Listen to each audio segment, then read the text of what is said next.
احمد مسعود د طالبانو پر وړاندې د جګړې نوې کړنلاره اعلان کړه.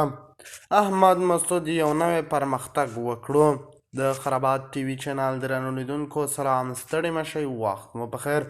هیله لرم چې جوړ او روغ به په سر کې یادونه کوم که خرابات ټي وي چینل مو نوي سبسکرایب کړی د نورو تازه خبرونو لپاره خرابات ټي وي چینل په درنښت سره سبسکرایب کړئ. د مقاومت ملي جبهې د طالبانو حکومت پر وړاندې د جګړې نوې کړنلاره اعلان کړه او له طالبانو سره یې جګړې خپله داعیه وبلله.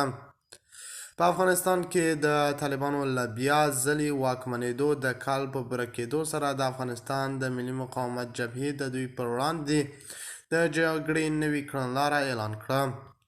د جبهې په تازه کړنلاره کې طالبانو ته د یاغیانو او د واک د غاصبینو خطاب شوی.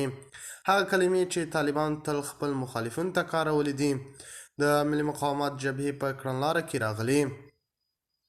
سیاسي، ټولنیز، قومي او نظریاتي توپیرونو ته له پام کولو پرته د طالبانو پر ضد د ټولو مخالفینو یو ځای کول یې داعیه ده. طالبانو لا تر اوسه د مقاومت ملي جبهې د کړنلارې د اعلان په اړه څه نه دي ویلي، خو وړاندې ویان ذبیح الله مجاهد په افغانستان کې د دوی پر ضد د هر ډول وسلوال مقاومت خبره رد کړې وه. د مقاومت جبهې په کړنلاره کې دا هم راغلي چې دوی به د ټول افغانستان کې د غیر متمرکز او هغه نظام چې د خلکو رایو پر بنسټ رامنځته شوی وي ملاتړ او درناوی به یې کوي.